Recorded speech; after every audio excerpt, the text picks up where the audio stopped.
Akhirnya kita belajar tentang hukum Ohm juga. Oke, nah jadi gini nih konsepnya ya.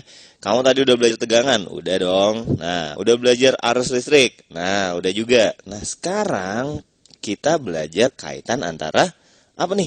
Iya, kaitan antara tegangan dan arus listrik. Dari tadi kita belajar arus listrik sendiri, tegangan sendiri gitu ya. Nah, ternyata antara arus listrik dan tegangan itu ada kaitannya. Dan kaitannya ini akan kita tunjukkan di hukum Ohm.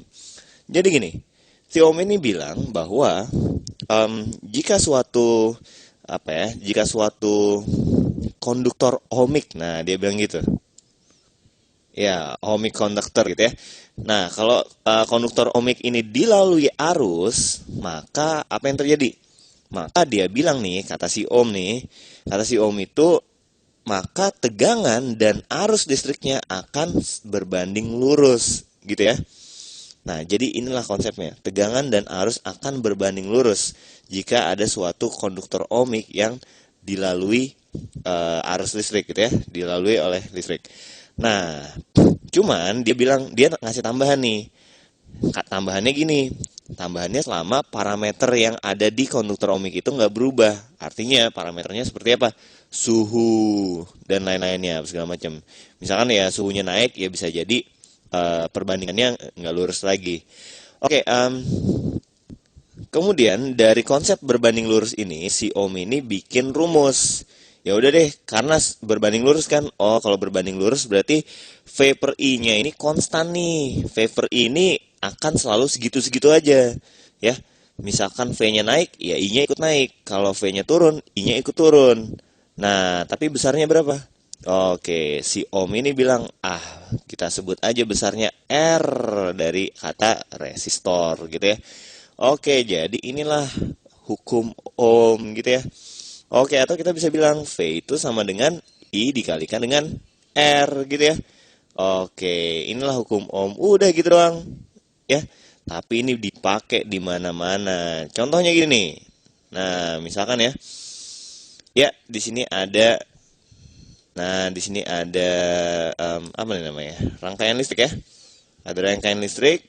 Kemudian kita berikan di sini positif, negatif. Oke, di sini ada tegangan 9 volt. 9 volt. Kemudian di sini misalkan berapa? Misalkan ya 10 ohm deh, 10 ohm. Oh iya, simbol ohm itu gini ya, simbolnya gini nih. Nah, set. Nah, ini simbol hambatan. Oke, 10 ohm. Oke, kalau kalau hambatannya itu adalah 10 ohm, berarti berapa arusnya gitu kan? Nah, oke. Berapa arusnya? Arus itu, I-nya gede aja ya. Arus itu sama dengan berapa coba? Pertama, jangan lupa dengan hukum Kirchhoff-nya dulu ya. Apa coba hukum Kirchhoff-nya? Jadi gini, tegangan yang kita cari, kan kita mau nyari arus di sini ya. Nah, tegangannya dari mana-mana? Dari titik A ke titik B. Jangan lupa dulu hukum Kirchhoff-nya ya. Kalau dari sini ke sini 9 volt, berarti dari sini ke sini berapa? Iya, 9 volt juga. Jangan lupa konsep itunya dulu ya. Oke, berarti nah VAB-nya itu adalah 9 volt ya, 9 volt. Sementara resistor di sini itu adalah ya berapa R-nya? R-nya itu adalah 10 ohm. Nah, kalau gitu berapa arusnya? Kan kita udah tahu ya. V per I sama dengan R. Nah, berarti I itu sama dengan berapa?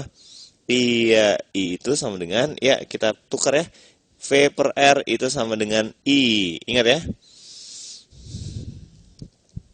Ya udah tinggal kita hitung. Berarti I itu sama dengan V-nya berapa? VAB-nya berapa? 9 volt. Kemudian R-nya berapa? R-nya 10. 9 bagi 10 berapa?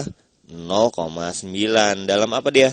Iya, dalam ampere. Ya udah deh, beres gitu ya. Oke, itulah konsep dari hukum Ohm. Intinya si Ohm itu cuma bilang bahwa V dan I itu berbanding lurus gitu ya. Oke, udah gitu aja dulu.